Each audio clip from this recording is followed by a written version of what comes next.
বিসমিল্লাহ, আলহামদুলিল্লাহ, ওয়াসসালাতু ওয়াসসালামু আলা রাসূলিল্লাহ।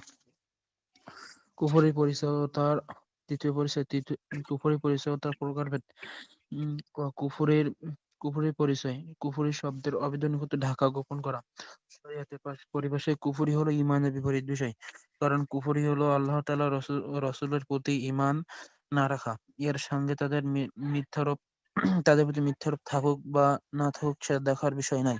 বরং আল্লাহ ও তাঁর রাসূলের প্রতি সামান্য সন্দেহ, সংশয়, বিমুখতা বা তাদের প্রতি সামান্য বিদ্বেষ, অহংকার অথবা প্রবৃত্তির অনুসরণ যা রাসূল সাল্লাল্লাহু আলাইহি ওয়াসাল্লামের অনুসরণ করতে বাধা দেয় তাই কুফরি। তবে হ্যাঁ, আল্লাহ ও তাঁর রাসূল সাল্লাল্লাহু আলাইহি ওয়াসাল্লামের প্রতি মিথ্যারোপ করা উপরে উল্লেখিত বিষয়গুলির মাধ্যমে কুফরের চেয়ে আরো উম মারাত্মক ও বড় কুফরি। অনুরূপভাবে কেউ যদি রাসূলগণ সালাতু ওয়াসসালাম সত্যতা জানা সত্ত্বেও হিংসা ও বিদ্বেষবশত তাদের অস্বীকার বা মিথ্যারোপ করে, তবে সেও বড় কুফরিতে লিপ্ত। কুফরি প্রকারভেদসমূহ। উম কুফরি দুই প্রকার। উম, আহ, উম, প- এক, প্রথম কুফরি। সালাম প্রথম আলাইকুম তানভীর প্রকার। ভাই, কিছু শোনা যায় না ভাই। রিপোর্ট থেকে শুনে নিন। প্রথম জি। প্রকার কুফরে একবার বা যা মানুষের দিন ইসলাম থেকে বের করে দেয়। বড় কুফরি পাঁচ প্রকার। এক, আল্লাহ, রাসূল সাল্লাল্লাহু আলাইহি ওয়াসাল্লাম এবং কোরআন হাদিসকে মিথ্যা প্রতিপন্ন করার মাধ্যমে কুফরি করা। এর দলিল হলো আল্লাহ তাআলার বাণী, যে আল্লাহ সম্পর্কে মিথ্যা কথা বলে অথবা তার তার কাছে সত্য আসার পরেও তাকে অস্বীকার করে, তার কি স্মরণ রাখা উচিত নয় যে জাহান্নাম হবে কাফিরদের আশ্রয়স্থল। সূরা আনকাবুত আয়াত নম্বর 68। দুই, সত্য জানা সত্ত্বেও অহংকার ও অস্বীকার করার মাধ্যমে কুফরি করা। উম, আর আমি আর যখন আমি আদমকে সিজদা করার জন্য ফেরেশতাদেরকে নির্দেশ দিলাম, তখন ইবলিস ব্যতীত সবাই সিজদা করলো। সে নির্দেশ পালন না করতে অস্বীকার করলো এবং অহংকার করলো, ফলে সে কাফিরদের অন্তর্ভুক্ত হয়ে গেল। তিন, সন্দেহ ও সংশয় বশত কুফরি করা। এটি মূলত ধারণা প্রসূত কুফরিও বলা হয়।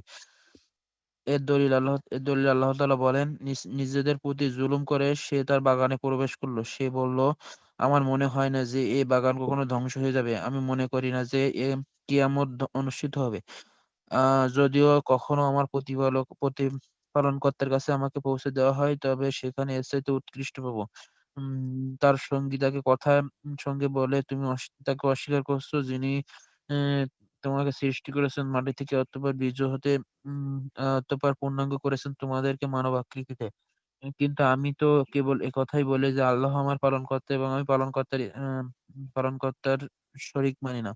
সূরা কাহাফ আয়াত নম্বর 35 থেকে 38। বিমুখতা বা মুখ ফিরিয়ে নেওয়ার মাধ্যমে কুফরি করা। এর দলিলে আল্লাহ তাআলা বলেন, কাফিরদের যে বিষয়ে সতর্ক করা হয়েছে তা থেকে তারা মুখ ফিরিয়ে নেয়। সূরা আহকাব আয়াত নম্বর 3। মুনাফিকির মাধ্যমে আল্লাহ রাসূলের সাথে কুফরি করা। এর দলিলে আল্লাহর বাণী, এটা এজন্য যে তারা বিশ্বাস স্থাপন করার পর পুনরায় কাফের হয়ে গেছে, ফলে তাদের অন্তরে মোহর মেরে দেওয়া হয়েছে, অতএব তারা বুঝে না। সূরা মুনাফিকুন আয়াত নম্বর 3। হুম।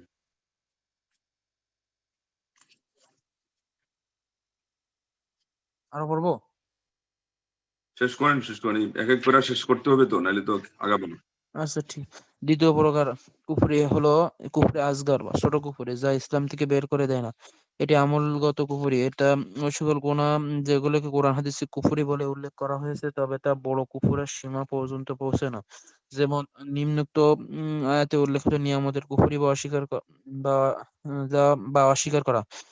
আল্লাহ তাআলা নির্দেশ আল্লাহ তাআলা দৃষ্টান্ত বর্ণনা করেছেন একটি জনপদের, যা ছিল নিরাপদ ও নিশ্চিত, তথাপি প্রত্যেক জায়গায় থেকে আসতো পুরো জীবন অপহরণ। অতঃপর তারা নিয়ামতের প্রতি অকৃতজ্ঞতা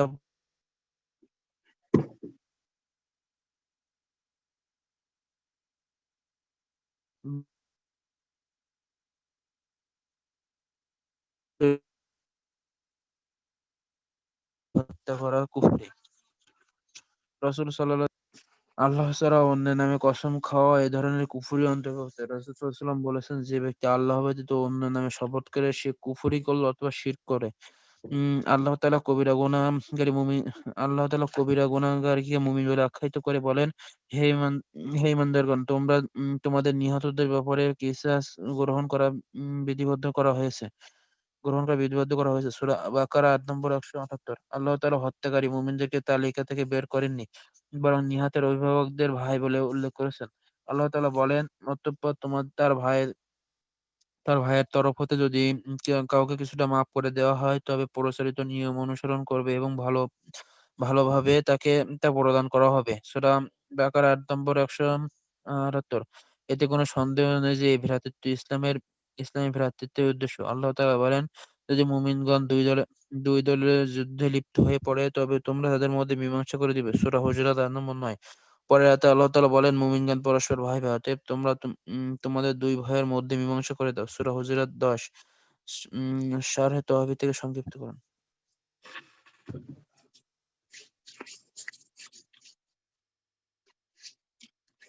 আলহামদুলিল্লাহ ওয়াসসালাতু ওয়াসসালামু আলা রাসূলিল্লাহ ওয়া আলা আলিহি ওয়া সাহবিহি ওয়া ওয়ালা আম্মা বা'দ। আজকের অধ্যায় হচ্ছে এই নেফাক, না নেফাকের আগে যেটা কুফরি এবং কুফরির প্রকার, কুফরির সংজ্ঞা এবং তার প্রকার। পরিচ্ছেদ, তৃতীয় পরিচ্ছেদ। সংজ্ঞা হচ্ছে কুফরের শাব্দিক অর্থ হলো ঢেকে দেওয়া, গোপন করা। আর শরীয়তের পরিভাষা হলো ঈমানের পরিবর্তে যেটা ব্যবহৃত হয় অস্বীকার করার অর্থে। আল্লাহ রাসূল সাল্লাল্লাহু আলাইহি ওয়াসাল্লাম এবং আরো যেগুলো আছে গায়বের জিনিস, সেগুলোকে বিশ্বাসের মধ্যে না নিয়ে আসা, স্বীকার না করা। এই না মানাটা, মিথ্যারূপটা, না এই না মানাটা যদি মিথ্যারূপ করা ছাড়াই হয়, কারণ এখানে দুইটা প্রকার আছে, ওই পরেরটা শুনলে পরিষ্কার হবে। যে কিছু আছে মিথ্যারূপ সহ যুক্ত হয়, আর কিছু আছে মিথ্যারূপ ছাড়াই মানি না। মানি নাটাই কুফরি। শুধু সন্দেহ নিয়ে, ইতস্ততা নিয়ে অথবা বিমুখ হয়ে হিংসা, এগুলো বড়ত্ব, অহংকার এবং প্রবৃত্তির অনুসরণ, যেগুলো রিসালার অনুসরণ করতে, আল্লাহ নবী সাল্লাল্লাহু আলাইহি ওয়াসাল্লাম বার্তা অনুসরণ করতে বাধা দেয়, এগুলো কুফরি। যদিও বা যে অস্বীকার করে বা মিথ্যারূপ করে, সেটা হলো আরো বড় কুফুরকারী। এমনি ভাবে যে অস্বীকার করে এবং হিংসার ছলে ওই একটা জিনিসকে মিথ্যারোপ করে, সে আরো বড় অপরাধী। আল্লাহ নবী সাল্লাল্লাহু আলাইহি ওয়াসাল্লাম সত্য জেনেও এই কাজ যেহেতু করে, তাহলে তার অপরাধ ওইদিকে দ্বিগুণ হলো, বাড়লো। কিন্তু কুফরি হওয়ার জন্য শুধু না মানাটাই যথেষ্ট, এটাই বোঝানোর উদ্দেশ্য। কেউ যদি না বলে যে বিভিন্ন আয়াতে আসছে, আল্লাহ বলছেন যে অহংকার করে এটা করলে নিন্দা করেছেন, মিথ্যারোপ করাকে নিন্দা করে, বলে যেটা হলো আরো অতিরিক্ত, তার কুফরির মধ্যে আরো ডুবে থাকা এবং কুফরির ভয়াবহতার মধ্যে তারা আরো ডুবে গেল। কিন্তু এর অর্থ এই নয় যে না মানলেই কাফির হবে না, বরং আল্লাহ রাসূল সাল্লাল্লাহু আলাইহি ওয়াসাল্লাম সহ যেগুলো মানা দরকার, এগুলো শুধু যদি নিছক অমান্য করে, তাতেই সে কি হয়ে যায়, কাফির হয়ে যায়। এটা এই কথা খোলাসা করার জন্য বলা উদ্দেশ্য। এরপরে দ্বিতীয় পর্যায়ে আসছে তার প্রকার। প্রথমত দুই ভাগ, একটা হলো বড়, যেটা হলো মানুষকে ইসলামের বাউন্ডারি থেকে বের করে দেয়। শিরিকের ক্ষেত্রেও আমরা এই পরিভাষা শুনেছি যে বড় শিরকি কি করে, ইসলামের বাউন্ডারি থেকে বের করে দেয়, আর ছোটটা বের করে না। তো এখানেও একই অবস্থা, যেটা বের করে দেয় ওইটাই হলো বড় কুফরি। আবার এটা হলো 5 শ্রেণীতে বিভক্ত, 5 প্রকারে বিভক্ত। প্রথম হলো এই যে এখানে আসতেছে যে কুফরি করতেছে আবার মিথ্যারূপ সহ। দলিল হলো মান আযলামু মিম্মান ইফতারা আলাল্লাহি কাযিবান আও কাযাবা বিল হাক্কি লাম্মা জাআ আলাইসা ফি জাহান্নামা মাসওয়াল লিল কাফিরিন। সূরা আনকাবুতের 68 নম্বর আয়াত। আমি অনুবাদ আপনারা দেখে নিন। মোট কথা এখানে আহ তার চেয়ে কে আরো মহা জালিম হতে পারে, এটা বুঝে আল্লাহ শেষে বুঝে থেকে কি বললেন, যে মিথ্যারূপ করে, মিথ্যা বানায়, অথবা সত্যকে সে কি করে, সত্যকে অস্বীকার করে মিথ্যারোপ করার মাধ্যমে এটাকে আল্লাহ পাক জঘন্য হিসাবে তুলে ধরেছেন। এটাই বলা উদ্দেশ্য। 2 নম্বর হলো অস্বীকার করা, অহংকার ভরে। সত্যতা তো সততা তো তার মধ্যে নাই, সে সত্যনিষ্ঠতা এই কাকে বলে, এটাতে সে এখানে তার পরিচয় দিতে রাজি না, আল্লাহ রাসূলের কথাকে সত্য বলতে রাজি না। আবার কি করে, অহংকার করে এবং অস্বীকার করে। ওয়াইয কুলনা লিল মালাইকাতি ইসজুদু লি আদম ফাসাজাদু ইল্লা ইবলিসা আবা ওয়াস্তাকবারা। এই আবা, এটা হলো অস্বীকার করা, ইস্তাকবারা অহংকার করা। এবং এখানে কুফরির যে সংজ্ঞা, যেটা এই সংজ্ঞাটা হাওলা ওখানে আপনাদের বাংলাতে আছে কিনা, মাজমু ফাতাওয়া শেখুল ইসলাম ইবনে তাইমিyyah রাহিমাহুল্লাহ 12তম খণ্ডের 335 পৃষ্ঠায় কুফরির পারিভাষিক অর্থ, যেটা প্রকারের আগে যেটা উল্লেখ করা হয়েছে, এটা হাওলা এখানে মূল কিতাবে দেওয়া আছে। এটা দেখে নেওয়া যাবে। তো যে আয়াতটা আমরা এখন শুনলাম, এই আয়াতটা হলো সূরা বাকারা 34 নম্বর আয়াত, যেখানে প্রমাণ করা হলো যে কুফরির একটা প্রকার হলো কি, অহংকার ভরে না মানা, আবার সেই সাথে কি করা, স্বীকার করা। 3 নম্বর হলো সন্দেহ ভরে কুফরি করা। এখানে তাইলে এগুলো হলো আলাদা আর অতিরিক্ত। কুফরি করলো তো করলো, আবার সন্দেহ পোষণও করলো। এই ওহ কুফরু জান্নি, এটা হলো সন্দেহমূলক কুফরি। ও দলিল, আর দলিল হলো লম্বা আয়াত, এখানে আপনি বাংলাতে অনুবাদ দেখে নিয়েছেন, সূরা কাহফের 35 থেকে 38 নম্বর আয়াত।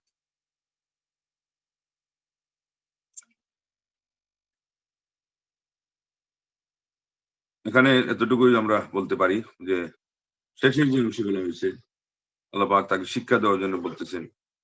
তার সাথেই তাকে বলল, কথা কথা চলে, দুজনের মধ্যে কথোপকথন চলছিল যে আকাফারতা বিল্লাযী খালাকাকা মিন তুরাবিন সুম্মা মিন নুতফাতিন সুম্মা সাওয়াকা রাজুলা লাকিন্নাহু আল্লাহু রাব্বি ওয়া লা উশরিকু বিরাব্বি আহাদ। যে দায়িত্বহীন ভাবে তার সাথী যে বলছে, ওইটাই হলো ইমানের পরিচয়। আর আগের লোক দায়িত্বহীন ভাবে বলতে পারে নাই, সে বলছে না আনতাবিদাদি আবাদা। সে আরো বলতেছে যে আমার এই যে বাগ বাগিচা, এটা আমি মনে করি না যে এটা পশ্চিমকালে ধ্বংস হবে না সাথে হবে। আবার বলছে এটা হলো হুবু আমাদের এই যে শিরোনাম এখানকার যেটা চলতেছে তৃতীয় প্রকার, তার সাথে মিল। যা আমি ধারণা করি না, মানে এখানে ধারণার অর্থ কি, আমার ইয়াকিন নাই, তার মানে মুঠের উপরে তার একটা ভাষা ভাষা স্বীকারোক্তি আছে, কিন্তু এটার উপর ইয়াকিন নাই। ইয়াকিন না থাকার কারণেই এখানে বলা হয়েছে এটা হলো সন্দেহমূলক শিরক। তো পুরা আয়াত অনুবাদ সহ পড়বেন, সংক্ষিপ্ত তাফসীর সহ পড়লে আরো ক্লিয়ার হবে। 4 নম্বর হচ্ছে কুফরুল ইরাদ, বিমুখতা যুক্ত কুফরি। এটাও কুফরি। যেমন ওয়াল্লাযীনা কাফারু আম্মা উনযিরু মুরিদুন, যারা কুফরি করেছে তাদেরকে যে বিষয়ে সন্তুষ্ট করার কথা বা ভীতি প্রদর্শন করা হয়েছে, সাবধান করা হয়েছে, তারা এগুলো থেকে বিমুখ। কাফের 3 নম্বর আয়াত। তাহলে এটা কুফরি বিমুখ করে আছে, এই আয়াত থেকে এটা সাব্যস্ত হয়। 5 নম্বর হলো কুফরুন নিফাক, এটা হলো কুফরি আবার মুনাফিক কি যুক্ত কুফরি। এটার দলিল কি, যালিকা বিআন্নাহুম আমানু সুম্মা কাফারু ফাতবিআ আলা কুলুবিহিম ফাহুম লা ইয়াফকাহুন। তারা ঈমান এনে আবার কুফরি করেছে, অতএব তাদের অন্তরে মোহর মেরে দেওয়া হয়েছে। আহ অতএব ফলে তারা আর কিছুই বুঝতে পারে না, অনুধাবন করতে পারে না। সূরা মুনাফিকুন এর কত নম্বর আয়াত? 3 নম্বর আয়াত। সূরা মুনাফিকুনের 3 নম্বর আয়াত।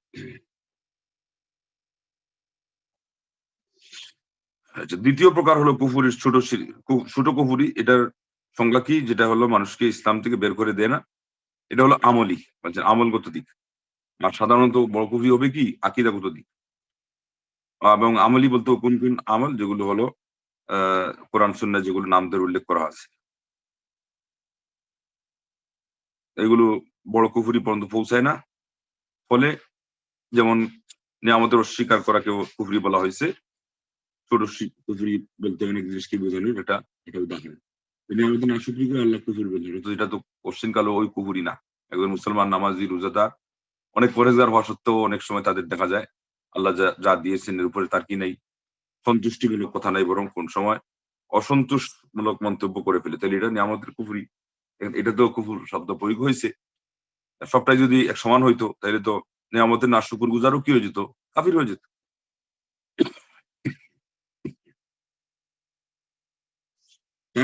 ضرب الله مثلا قرية كانت آمنة مطمئنة يأتيها رزقها رغدا من كل مكان فكفرت بأنعم الله।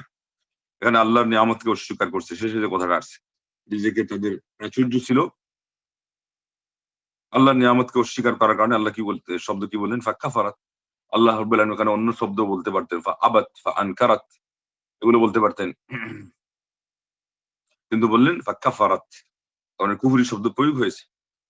এমনি ভাবে হাদিসে আসছে মুসলমানের সাথে যুদ্ধ বিগ্রহ করা, যেমন সিবাবুল মুসলিম ফুসুকুন কিতালু কুফরুন। আল্লাহ নবী সাল্লাল্লাহু বলছেন মুসলমানকে গালি দেওয়া হলো ফাসিকি, আর তার সাথে যুদ্ধে লিপ্ত হওয়া হলো কুফুরিতে। কুফুরি শব্দ প্রয়োগ হয়েছে, অথচ এটা ওই কুফুরি না যেটা আকীদাগত এবং যেটার কারণে মানুষ ইসলামের বন্ড থেকে বের হয়ে যায়। এটা বুখারী মুসলিম হাদিস আসছে। এমনি ভাবে আরেক হাদিস আসছে, লা তারজিউ বা'দি কুফারান ইয়াদরিবু বা'দুকুম রিকাবা বা'দ। তোমরা আমার পরে কুফরির দিকে ফিরত যেও না, তোমাদের একজন আরেকজনের গর্দান উড়ানোর কাজ করবে, একজন আরেকজনের গর্দানে তরবারি রাখবে বা অস্ত্র রাখবে, এটা যেন না। এটাও বুখারী মুসলিম আসছে। ঠিক তদ্রূপ গায়রুল্লাহ নামে শপথ করা, মান হালাফা বিগাইরিল্লাহ ফাকাদ কাফারা ওয়া আশরাকা। আর যে গায়রুল্লাহ নামে যে শপথ করলো, আল্লাহ নবী বললেন সে হয় কুফরি করছে না হয় শিরকি করছে, দুইটা এক।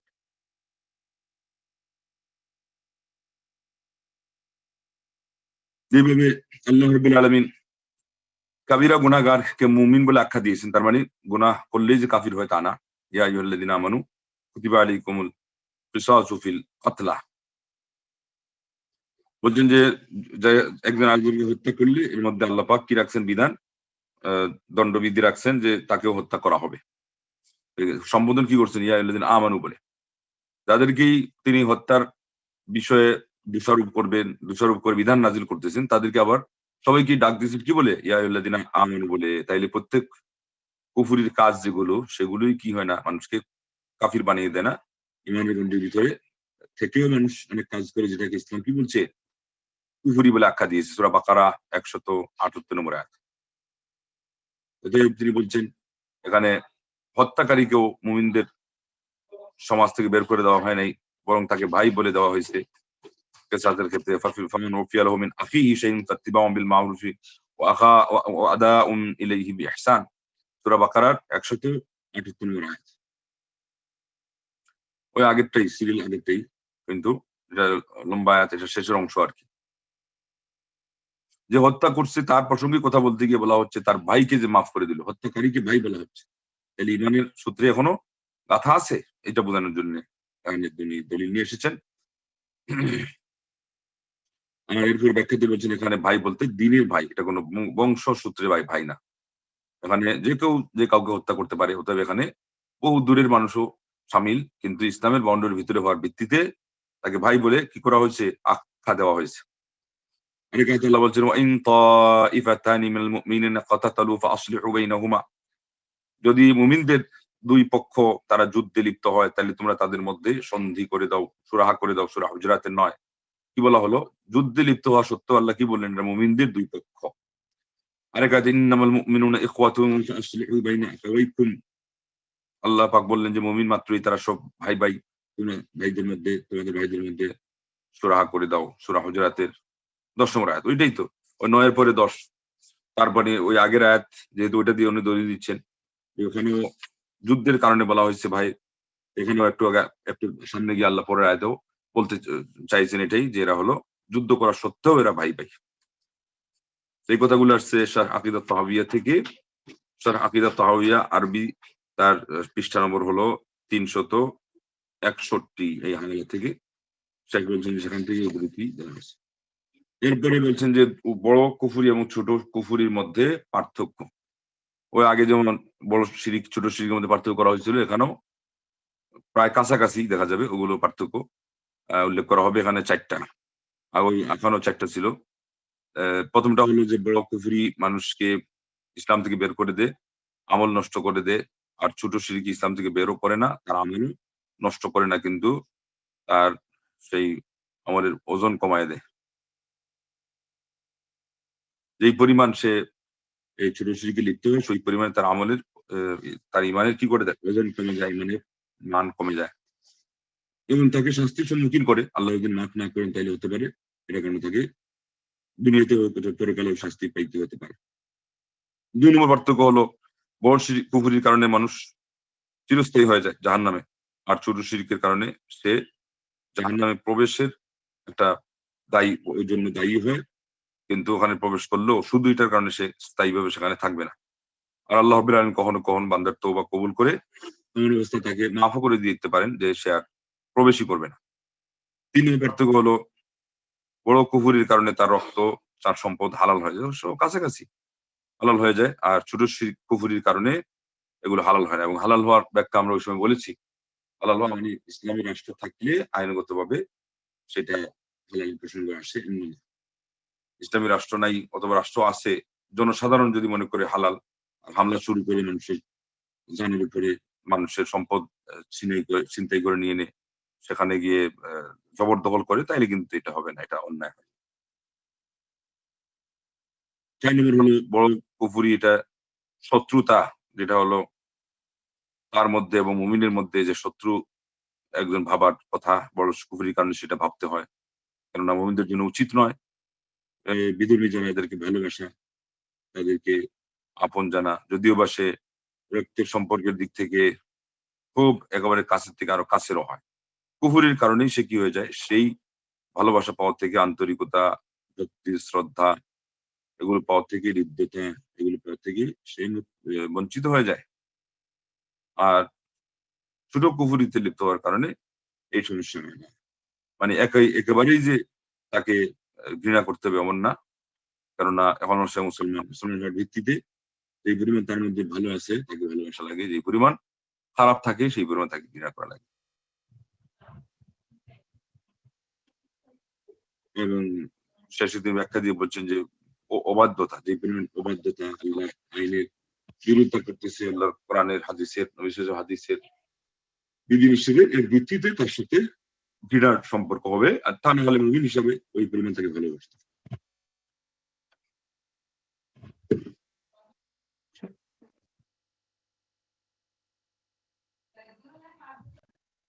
যা বিশেষ কোনো প্রশ্ন থাকলে বলতে পারেন। বিষয় ওই বলছিলাম ওই যে নিয়ামতের কুফরি, ওইটা কেমন একটু সংক্ষেপে একটু বলতেন।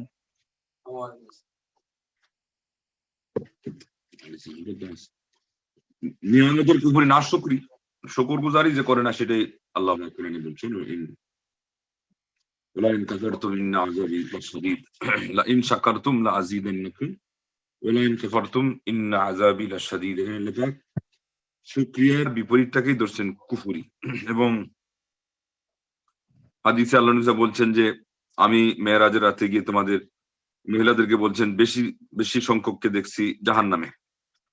তো তারা বললেন যে এটা কষ্টের কারণ হয়ে গেল, আমরাও তো মুসলমান হয়েছি, আমরাও তো ইসলাম পালন করি, ধর্মকর্ম পালন করি, তো আমরা বেশিরভাগ জাহান্নামে গেলাম আমাদের কোন অপরাধের কারণে, তাহলে আপনি আমাদেরকে বললে আমরা সাবধান হব। তখন আল্লাহ নবী কি কারণটা দর্শাইছিলেন, যে তোমরা তাকফুরুনাল আশির ও এবং তুকসিরুনাল লাআন, বেশি বেশি অভিসম্পাত করা, আর স্বামীর না শুকরি করা। এখানে তাকফুরুন কুফুর শব্দ ব্যবহার করছে। তাহলে না শুকরি করা, আমরা আল্লাহর ব্যাপারে বুঝতে যখন কঠিন হয়, মানুষের ব্যাপারে যখন বুঝলাম তখন তো আরো সহজ হয়ে গেল। মানুষের ব্যাপারে তো ওই কুফুরি আসার কথা না, মানুষের ব্যাপারে তো ইমানের প্রসঙ্গ নেই, তাহলে এখানে আবার স্বামীর কুফুরি কিভাবে হয়? কুফুরি মানেই হলো তাইলে না শুকরি।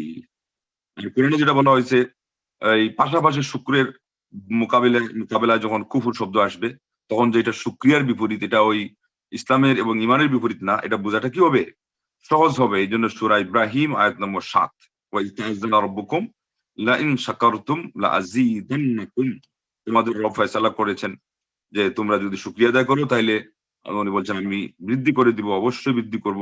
আর যদি তোমরা ওয়ালা ইন কাফারতুম, তোমরা কুফরি করো, ইন্না আযাবি লাশাদীদ, তাইলে আমার শাস্তি বড় কঠিন। তাইলে এখানে শুকরিয়ার বিপরীতে কুফরি আসছে, এর অর্থ হলো এটা নিয়ামতের না শুকরি। এছাড়া একটা প্রশ্ন, যে এই যে 5 প্রকার কুফরি, মানে যত কুফরি আছে এই 5 প্রকারতে যে কোনো একটার মধ্যে পড়বে, তাই তো নাকি?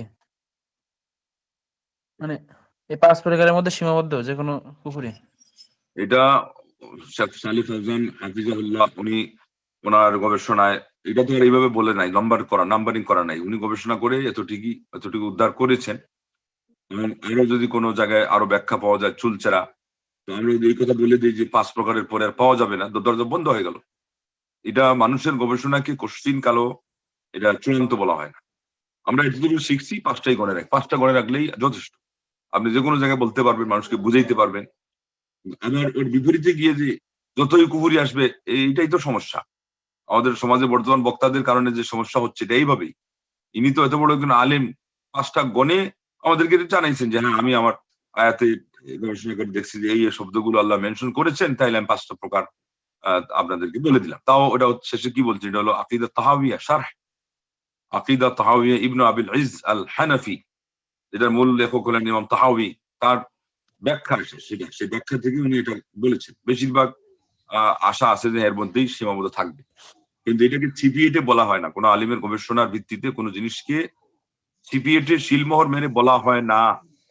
এগুলো আমাদের ইলম শিখার নিয়মের ভিতরে পড়ে, যে এগুলো ভালো করে শিখতে হবে। ইলম যতটুকু মুখস্থ করলাম তার চেয়ে বেশি তার ভিতরে নিহিত অস্ত্র যেগুলো আছে ইলমকে আয়ত্ত করার, এবং পাতুলতার মধ্যে না যাওয়ার, বিভ্রান্তিতে না পড়ার, জাতিকে ভুলের দিকে ঠেলে না দেওয়ার, সেগুলো হলো আরো জরুরি।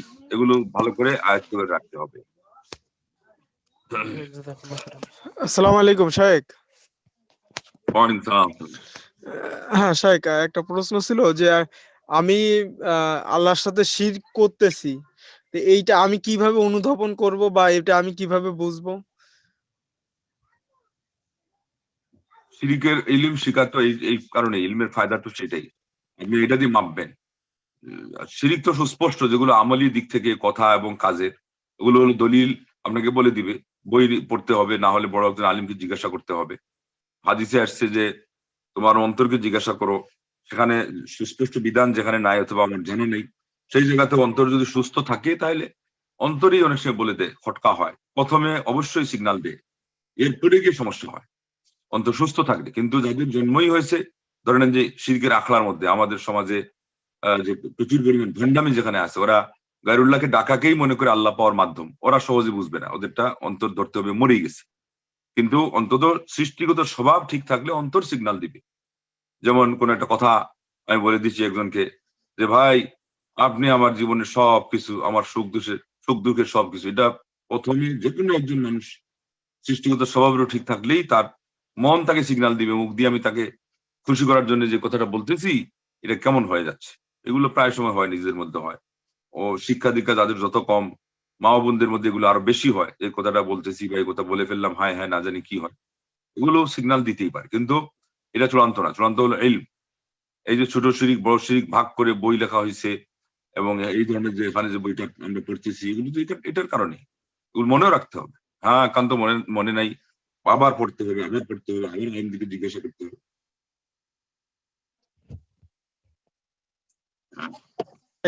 আর একটা প্রশ্ন ছিল আমার, সেটা হলো যে মনে করেন যে আপনি একটু আগে একটা কথা বলছিলেন, কথাটা আসলে স্পষ্টভাবে আমি এভাবে বুঝি নাই, তাও আমার মনে কিরকম সন্দেহ জাগলো, যেরকম মনে করেন কসম, কসম শুধু উচ্চারণ করলাম, কসম আমি এই কাজটা করি নাই, এইটা কি শিরক হবে? নাকি আল্লাহর কসম বললে এইটা শিরক হবে? মানে যেহেতু আল্লাহর কসম কাটছে, এটা তো শিরক হবে না, কিন্তু শুধু কসম এইটা বললে কি শিরক হবে নাকি?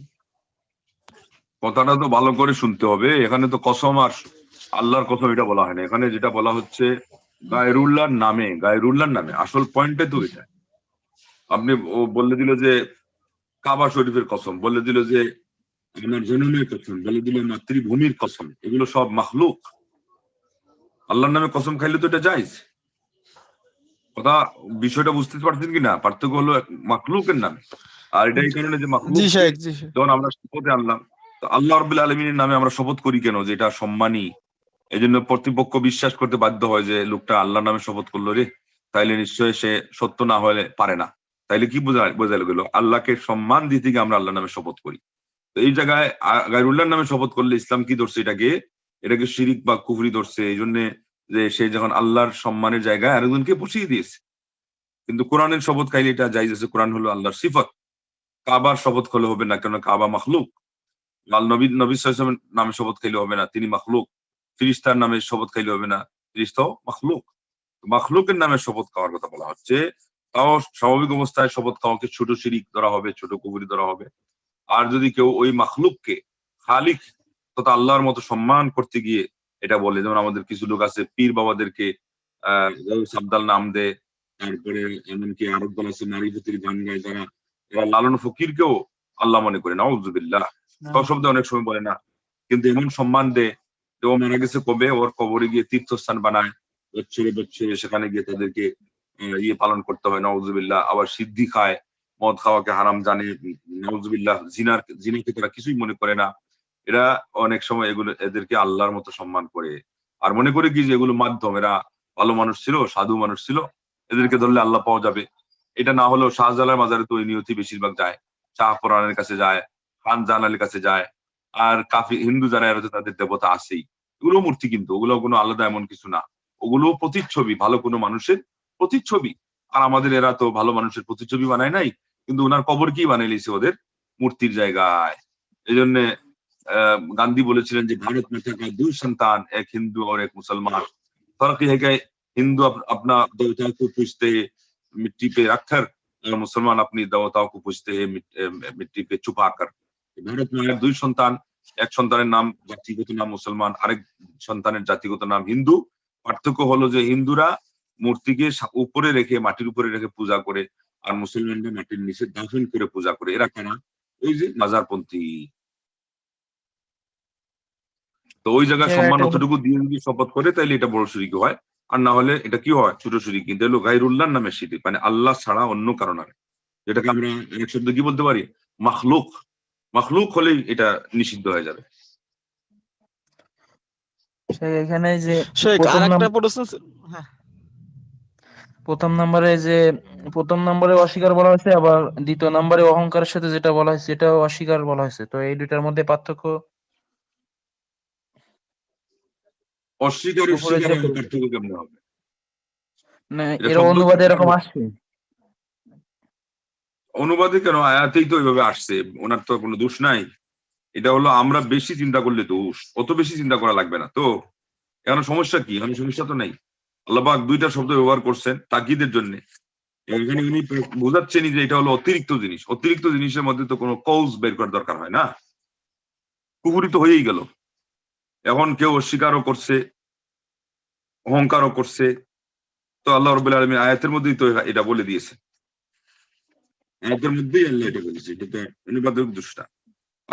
আবার কি অস্তাকবারা, উনি ভাগ করতে গিয়ে প্রথমটাকে বলছেন মিথ্যারূপ করা। অনুবাদে সে যেটাই করুক হয়তো সমান হয়ে গেছে। প্রথমটা আমি যেমন বললাম তখন তো খেয়াল করতে হবে, প্রথমটাকে কুফরুত তাকযীব বলা হয়েছে, মিথ্যারূপ করা। আর দ্বিতীয়টা বলা হচ্ছে অস্বীকার এবং অহংকার। জি জি, তাহলে অস্বীকার এবং অহংকার দ্বিতীয়টাতে, আর প্রথমটাতে ছিল মিথ্যারূপ করা, মানে মানবে না, সত্য বলে জানবে না, উল্টা আরো সে সাব্যস্ত করতেছে যে না এই জিনিসগুলো মিথ্যা। এগুলো বেশিরভাগ শাব্দিক পার্থক্য এবং তার এক একটা বৈশিষ্ট্যগত পার্থক্য, বাকি সবই তো কুফরি। জি জি। হ্যাঁ শেখ আরেকটা প্রশ্ন ছিল আমার, সেটা হলো আমি যদি দেখি আমার চোখের সামনে কোনো শিরক হচ্ছে, সেটা কি আমি ঘৃণা করব না আমার হাত দিয়ে আটকাবো? ওটার তো স্তর আছে অন্যায়ের প্রতিবাদ করার। একটা হলো ক্ষমতা থাকলে ক্ষমতা দিয়ে আটকাবেন, হ্যাঁ, ক্ষমতা দিয়ে, হাত দিয়ে ক্ষমতার উদ্দেশ্য, পাওয়ার, আইনগত পাওয়ার, পদ, আমার দৌরাত্ম আছে, দাপট আছে, আমি তাদের উপরে কর্তৃত্বশীল, এখানে কর্তৃত্বশীল বুঝতে হবে। সেটা হলে তো প্রতিহত করবেনি, না থাকলে মুখে বলতে হবে। এরপরে দেখা যায় ওই পরিমাণ পরিবেশ নাই, মুখে বললে আরো লাভও হবে না ক্ষতি হবে, তখন কি হলো অন্তরে ঘৃণা করতে হবে। 3টা স্তর অন্যায়ের প্রতিবাদের, 3টা স্তর। একটা হলো শক্তি থাকলে শক্তি ক্ষয় করা, এখানে থাকার অর্থ লাগে গায়ের শক্তি আছে তাইলে এটা না, পাওয়ার আছে কিনা, ক্ষমতা আছে কিনা, আমার এবিলিটি আছে কিনা, এটা হলো ব্যাখ্যা সহ।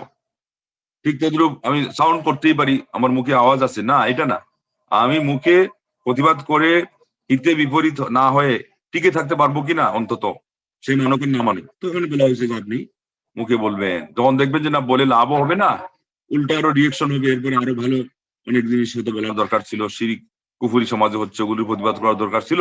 মাঝখানে আপনি বেদাত সম্পর্কে এমন জোরে প্রতিবাদ করছেন, অথবা ওরা গান বাদ্য এগুলো বাজাচ্ছে, আপনি এমন প্রতিবাদ করছেন যে এরপরে আপনাকে পুরা এলাকায় বয়কট করে লেছে।